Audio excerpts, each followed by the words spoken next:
네, 현재 시간대 코스피 7%, 코스닥 4% 상승 보여주고 있습니다.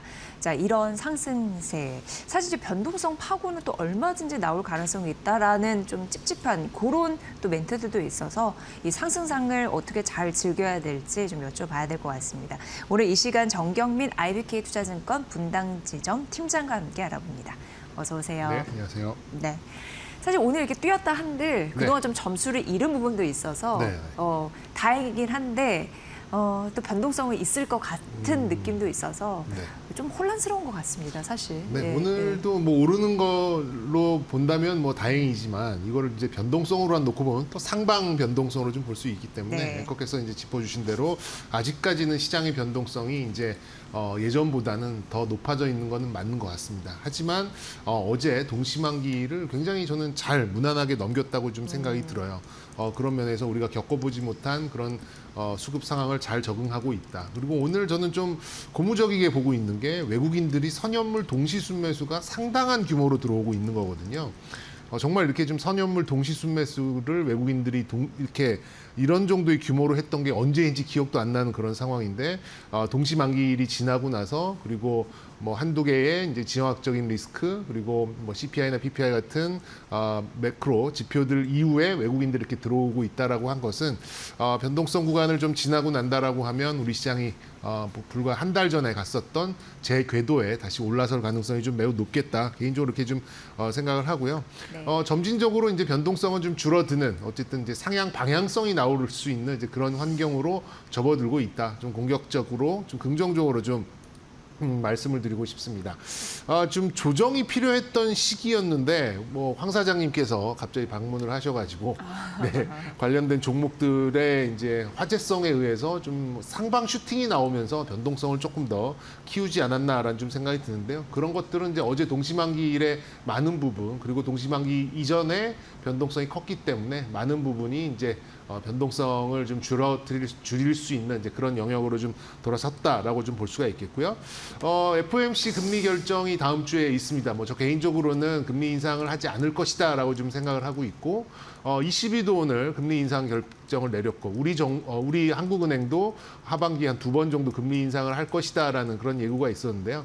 금리를 미국이 뭐 올릴 가능성은 전 높지 않다라고 보고 있습니다만 이렇게 예고된 어느 정도 시장에서 우려감을 녹여낸 이제 이런 이슈에 대해서는 뭐 설사 금리 인상이 나오더라도 크게 문제되지는 않지 않을까. 근데 또 이런 지정학적 리스크가 후퇴를 하고 있기 때문에 뭐 저는 뭐 금리 인상보다는 대차 대조표의 축소 방안 뭐 이 정도로만 충분히 좀 나오지 않을까. 오히려 시중금리가 하락 쪽으로 가지 않을까 이렇게 좀 보고 있습니다.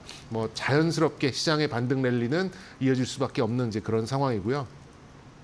그렇게 본다면 이제 시장의 반등 랠리 오늘 이제 어떤 종목들이 시장 반등을 이끌 것인가에 대한 이런 좀 힌트 그리고 실질적인 이제 그런 강세가 나오고 있는 것 같아요. 아직 우리나라 첫 골이 나오고 있지는 않은데 월드컵 지금 경기 중이죠. 첫 골을 누가 넣을 것이냐라고 하는 게 우리 시장 우리 시장을 누가 어떤 종목이 주도할 것이냐랑 뭐 똑같이 보셔도 좀 좋을 것 같은데요. 우리 축구 보더라도 손흥민, 이강인, 오현규 이런 선수들이 기대가 되듯이 조규성까지요. 삼성, SK하이닉스, 삼성전자 이런 종목이 네. 그래도 이제 시장 반등을 이끌어갈 것에 대한 이제 이런 기대감은 일맥상통한 부분이 아닌가 좀 싶습니다. 일단 단기적인 그런 하방은 확실히 좀 지나간 것 같아요. 좋은 이제 그런 수급이 좀 들어오고 있고 포모를 일으킨 이제 빅2가 오늘 이제 제대로 좀 서고 있는 이제 그런 상황이다 보니까 그런 또 낙수 효과까지 코스닥에 좀 잘 스며들고 있는 그런 상황인 것 같습니다.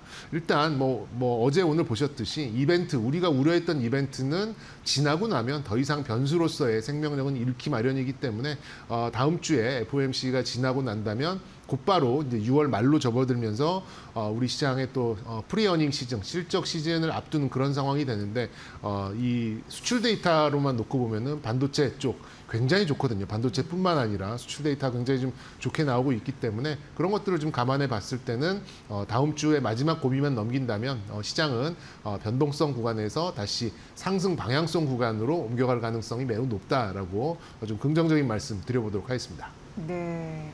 벌써 매수 사이드 카마 올해 들어서 지금 6월이잖아요. 네. 13번 났다고 하니까 예, 그리고 전체적으로 한 24, 25번 났다고 하니까 네. 이거 엄청난 거잖아요. 그러니까 주식시장에 올해 처음 들어오셨던 분들은 매도 사이트가 되게 일상적인 거라고 생각하실 텐데 사실 그런 건 아니잖아요. 맞습니다. 네. 그래서 이런 부분에 대해서 우리가 좀 겪는 굉장히 이례적인 그런 현상들이지 않을까 싶습니다. 최근 이번 주에 특히나 반도체 소부장 섹터가 좀 네. 빛났어요. 그러다 보니까 이제 투자를 늘릴 것 같으니까 이런 쪽 계속 좀 뭔가를 사야 되나 싶기도 하고 어떻게 보세요? 소부장 네. 쪽은 네. 당분간 단기적으로 좀 강세를 보일 가능성이 좀 높아 보입니다. 일단 중장기적인 방향성이 나오는지에 대해서는 조금 더 또 실적 시즌을 지나고 나면서까지 좀 지켜봐야 되겠습니다만 어쨌든 삼성전자와 SK 하이닉스가 뭐 오늘 정도면은 좋은 것 같아요. 너무 이제 막 시장의 수급을 다 흡수해 버리면은 소부장 쪽으로도 소부장을 매도하고 또 삼성전자 하이닉스를 사는 수급이 좀 나올 수 있기 때문에 저는 이제 어느 정도 이런 좀 강세 정도를 좀 유지하는 그런 흐름이 나온다면 소부장 쪽으로도 지속적인 이제 그런 낙수 효과가 떨어지지 않을까 좀 생각하는데요. 하이닉스와 삼성전자가 뭐 조정을 받더라도 기간 조정 양상으로 가는 가격이 이렇게 크게 떨어지지 않고 뭐 보합권에 머물러 있는 그런 조정이 나온다면 코스닥 시장이 빛을 볼 수 있겠죠. 뭐 소부장을 비롯한 이제 코스닥 시장이요. 근데 뭐 최근에 보셨습니다만 이런 주도주가 하락으로 나올 경우에는 코스닥 시장도 같이 하락할 수밖에 없는 이런 역학관계도 좀 파악해둘 필요가 있다라고 좀 말씀을 좀 드리고 싶고요. 뭐 우리 시장의 뭐 반등 주도는 뭐 반도체가 뭐 지금 하고 있는 거 좀 여실히 보고 계실 것 같은데 반도체의 병목 해소 현상에 대한 그 이제 시기가 계속해서 지금 늦춰지고 있는 상황입니다. 저 개인적으로도 뭐 내년 1분기, 2분기 정도면은 일단 큰 뭐 어떤 기울기는 조금 누그러지지 않을까라는 생각이 좀 들었었는데 뭐 최근 들어서 어떤 프로세스 유닛들이 계속해서 나오고 있으면서 또 디바이스 뭐 AI PC까지 연결되면서 메모리 반도체 수요는 계속해서 지금 늘어나고 있는 그런 상황이고요. 거기에 또 발맞춰서 뭐 젠순항의 요청이 있었죠. 좀 더 만들어 달라. 또 최태원 회장이 이제 2배 정도 늘릴 가능성 그리고 향후 2034년까지 웨이퍼를 3배 투입할 그런 가능성까지 좀 내비치면서 소부장한테는 사실 가장 좋은 그런 좀 시기가 그러니까 가장 좋은 그런 재료가 아닌가 이렇게 좀 생각이 좀 드는 그런 상황으로 볼 수가 있겠습니다. 일단 삼성전자와 SK 하이닉스 지금 수출 데이터로만 놓고 봤을 때는 삼성전자 기준 90조가 넘을 확률, SK 하이닉스의 경우는 60조 후반이 나올 확률이 굉장히 좀 높아지고 있는 상황이에요. 그만큼 신뢰성이 높은 실적이 밀고 가는 이제 그런 상황이다 보니까 뭐 시장 너무 쏠림이 높다 또 시가총액의 두 종목이 절반이 넘었다라고 이렇게 좀 일부 좀 불안해하시는 분도 계시는데 실적으로 보는 쏠림으로 보면은 거의 실적의 70%를 두 종목이 가져가고 있거든요. 그런 면에서 정말 얕은 그런 논리로 본다고 하더라도 두 종목이 시가총액의 70%를 차지한들 너무 고평가됐다, 너무 쏠렸다라는 그런 얘기도 다소 뭐 좀 맞지 않는 그런 논리가 아닐까라는 생각이 듭니다. 그런 면에서 이제 소부장 쪽으로의 이제 동시에 강세가 좀 나올 수 있는 그런 구간은 좀 열려 있다라고 좀 놓고 보고는 있는데요. 장비주들이 이제 먼저 치고 나가는 이제 그런 현상을 보여주고 있죠. 장비주들은 이제 어떤 그 과거의 그런 데이터로 봤을 때 이런 증설 효과, 어떤 낙수 효과가 나왔을 때 가장 먼저 움직이는 그런 현상을 좀 보여왔습니다. 오늘 보였었던 종목들이 낯설지 않잖아요. 지난 화요일에도 나왔었고 어제도 강세가 나왔었던 종목들이 오늘도 강세를 보이는 그런 현상을 보이고 있습니다. 전공정에 있는 증착 장비 위주로 강세가 나오고 물론 이제 오늘 삼성전자가 2나노에 관련된 그런 파운드리 수주에 대한 가능성이 나오면서 일부 이제 삼성전자 파운드리 관련된 장비주들도 올라가고는 있습니다만 근본적으로 가장 먼저 튀어 올라가는 쪽은 이제 전공정에 있는 그런 증착 장비들, 뭐 원익 IPS나 뭐 유진테크나 뭐 테스나 이런 종목들이 지금까지 좀 강해왔고 향후에도 더 강할 가능성이 좀 매우 높다. 근데 많이 오른 것 같습니다만. 이제 제자리에 와서 한 번 정도 상승이 나오는 거기 때문에 저는 조금 더 상승세는 좀 이어지지 않을까 이렇게 좀 생각하고 있고요. 그래도 뭐 바이오가 크게 힘을 못 내고 있는 상황에서 반도체 소부장이나마 그래도 이제 코스닥 시장을 좀 지켜주고 있는 자체가 좀 그래도 좀 긍정적인 포인트가 아닌가라는 생각이 듭니다. 그래서 말씀드린 대로 다음 주에 이제 FOMC만 좀 지나고 난다라고 하면 삼성전자와 SK 하이닉스의 좋은 실적 기대감 그래도 시장 스트릿 컨센이 좀 모이는 이제 그런 시기가 오면서 또 다시 뭐 예를 들어서 뭐 100조 나오면 또 쏠려 가겠죠. 네. 하지만 이번에는 그래도 이제 여러 가지 재료가 있기 때문에 소부장과 함께 가는 그림을 좀 그려볼 수 있겠다라는 거 좀 강조드리고 싶고요. 두 종목, 뭐 난 이 종목 저 종목 모르겠다 하신 분들은 저는 컨셉상 SK 하이닉스나 삼성전자 100% 담아가셔도 큰 무리는 없다라는 생각을 가지고 있습니다만 그래도 분산 차원으로 가신다면 소부장 종목들 전공적 있는 증착 장비 쪽으로 그 종목이 좀 어려우시다면 지금 많이 올라가는 종목을 따라가는 이제 그런 선택이 훨씬 더 수익률에는 도움이 되지 않을까라는 생각이 들어서 우리 시장에 골을 넣을 수 있는 공격수는 여전히 뭐 반도체다라는 점 변치 않다 강조드리고 싶습니다. 네, 그 반도체 소부장도 분석을 해주셨지만 그 섹터도 그렇고 최근 또 2차 전지주 이런 부분도 네. 좀 탄력이 붙다 보니까 코스닥 반등 이제 좀 하려나 이런 네. 또 느낌도 들고 네, 코스피에 대해서 좀 상대적으로 못 갔던 건 사실이고 이번 주에 천선을 내주기도 했었잖아요. 네. 지금 뭐 되찾기는 했습니다만 코스닥 질주 언제쯤 보면 좋을까요? 네. 코스닥의 질주는 뭐 일단 지금도 뭐 질주라기보다는 반등을 하고 있는 이제 그런 상황이죠. 개인적으로는 7월 정도를 좀 가늠을 하고 있는데 뭐 제가 이제 코스닥에 좀 반등할 것이다라고 했던 그런 시점이 이제 좀 조금 틀리긴 했어요. 저는 이제 6월부터는 코스닥이 반등하지 않을까 좀 생각이 드는데요. 여러 가지 이제 그런 이벤트들이 많이 모여 있는 그런 시기라고 보시면 좋을 것 같습니다. 일단 이제 코스닥의 이제 승강제에 따른 어떤 이제 구체적인 방안이 좀 나올 것 같고요.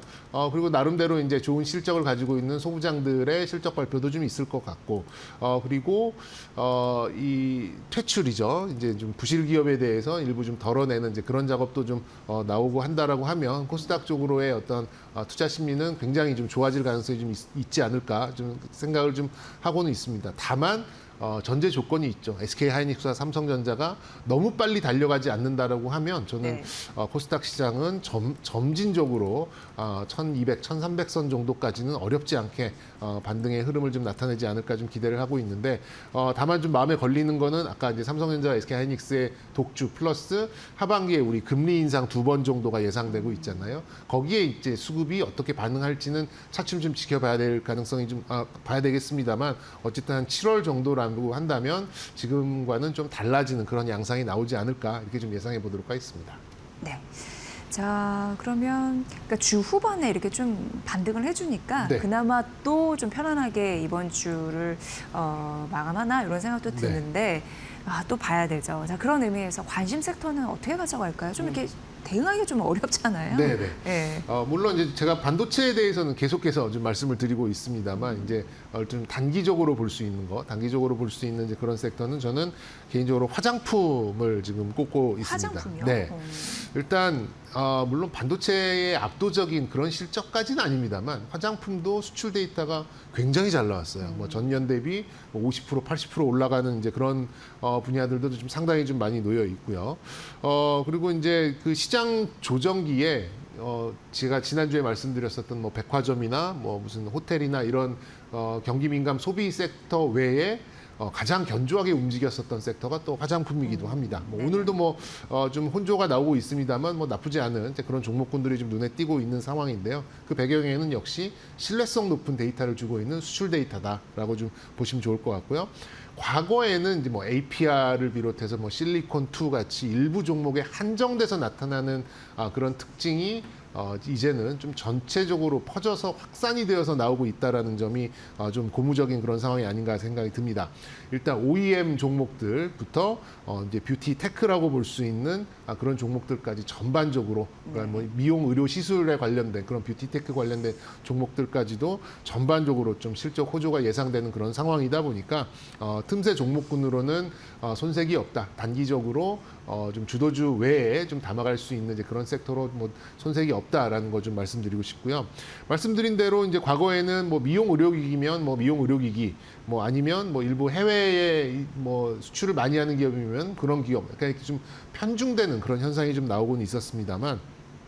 최근 들어 화장품의 강세의 배경을 보니까 광노화, 우리가 또 그 태양을 피하는 방법에 대해서는 또 진심이기도 하잖아요. 우리나라 화장품들이. 네. 네. 그리고 저도 이거 굉장히 좀 흥미롭게 좀 보는 부분인데, 최근에 비만 치료제의 상승과 함께 나타나고 있는 화장품의 트렌드 변화가 저는 굉장히 좀 흥미로운 부분이더라고요. 그러니까 이게 좀 단기적으로 이제 살이 많이 빠지다 보니까 그만큼 이제 뭐 처진다 그럴까요? 이렇게 피부에 네, 이제 어떤 탄력, 노화가 탄력. 탄력이 좀 많이 좀 줄어들고, 근데 또 이 광노화와 함께 뭐 리프팅을 비롯해서 뭐 콜라겐 뭐 이런 것도 이렇게 얼굴 빵빵하게 보이는 거에서도 또 우리나라 화장품들이 굉장히 또 진심이잖아요. 네네. 좀 빵빵하면 좀 어려 보이기도 하니까. 네네. 네. 그런 또 기술력이 또 우리나라 가장 좀 좋기도 하고, 당연히 그냥 우리가 일반 쓰고 있는 뭐 스킨 로션에 비해서는 비싼 값을 받을 수 있는 이제 그런 좀 논리도 좀 가져가고 있고요. 그런 것들을 보니까 자외선 차단제 같은 경우에는 작년 대비 50%가 늘어난 상황이고, 그리고 이제 이런 좀 리프팅 기능성 화장품에 대해서는 전년 동기 대비해가지고 28%가 증가하는 그런 현상이 좀 나왔어요. 확실히 이런 뭐 위고비나 이런 좀 비만약의 확장과 함께 해외에서도 우리나라 화장품에 대해서는 거의 이제 이제 제약품, 의약품으로 약간 이렇게 간주를 하는 것 같은데, 그런 좀 새로운 위고비가 만드는 이제 그런 경제에서 외부적인 그런 효과로도 좀 작용되고 있는 게 아닌가 좀 생각이 듭니다. 일부 OEM, ODM 그런 업체들은요, 이 자외선 차단 성분이 예전에는 그냥 사실상 거의 돌가루 같은 이제 그런 부분이었는데, 여기서 조금 더 이제 인체 무해한 이런 쪽으로 좀 개선되는, 진화하는 그런 제품을 좀 출시하면서 과거 대비 20% 넘게 이런 좀 매출을 올려갈 수 있는 이제 그런 좀 요인도 좀 되고 있는 것 같고요. 자체 브랜드까지 좀 가고 있다 보니까 OEM에 이어서 더 높은 이제 그런 부가가치를 좀 만들어내고 있는 이제 그런 구간으로 좀 볼 수가 있겠습니다. 뭐 당연히 이제 지금 계절적인 성수기죠. 여름이다 보니까 이제 외출도 많고 뭐 노출도 많고 이제 이런 상황이다 보니 당연히 이제 자외선 차단제에 대한 그런 모멘텀 좀 기대해 볼 수 있는 그런 상황이고요. 그런 이제 비만약 시장이 만드는 어떤 외부 효과, 그리고 수출 데이터를 딱 뒤집어서 말씀드리면 달러로 결제를 받는다는 얘기잖아요. 네. 지금 강달러 구간에서 화장품 업체들은 이런 세 가지의 굉장히 좋은 멀티 모멘텀을 보유하고 있다라는 점도 저는 뭐 실적 시즌까지 강세가 좀 이어지지 않을까 개인적으로 이렇게 좀 판단을 하고 있고요. 그리고 이제 뭐 어제부터 나오긴 했습니다만 일부 좀 미용 의료기기, 아무래도 내방객이 증가한다고 하는 것은 비례적으로 이런 좀 시술을 받으려 오는 이제 그런 관광객도 지속적으로 늘어나고 있다라는 그런 논리로 연장을 해도 좋을 것 같지 않나 싶습니다. 그래서 코스닥이 오랜만에 좀 반등을 해주면서 이런 화장품 그리고 뷰티 테크라고 할 수 있는 미용 의료기기 쪽도 점진적으로 좀 개선세로 좀 가지 않을까 좀 생각이 들고요. 개인적으로 좀 기대되는 종목으로는 이제 LNC 바이오라는 종목, 리토라고 이제 조금 논란이 있는 부분이 좀 있었는데 그런 것들은 이제 싹 없어진 이제 그런 상황이고, 어제 또 워낙 많이 올랐기 때문에 오늘 조금 조정을 받고 있는 부분이 아닌가 싶습니다만 긴 호흡에서는 전혀 문제 없다라고 좀 말씀드리고 싶고요. 두 번째는 이제 OEM의 대표적인 종목입니다. 한국콜마 같은 경우가 아까 자외선 차단제에 해당되는 그런 신제품 비롯해서 굉장히 좋은 실적으로 좀 예상되고 있는 그런 상황. 마지막으로는 좀 조정을 좀 많이 받았습니다만 해외 수출 비중이 굉장히 높은 달바 글로벌 같은 종목도 같이 화장품에 좀 눈에 띄는 종목이다, 이렇게 보시면 좋을 것 같습니다. 네, 화장품 섹터 그리고 관심주까지 말씀해 주셨으니까 부분 좀 보시죠. 그래요. KP도 잘 못 갔던 게 사실이었는데 네. 이제 좀 빛을 발하는 네. 수출 데이터 잘 나왔다고 하니까 눈여겨볼 부분이 있는 것 같습니다. 오늘 정경민 IBK 투자증권 분당지점 팀장의 분석으로 들으셨습니다. 고맙습니다. 네, 감사합니다.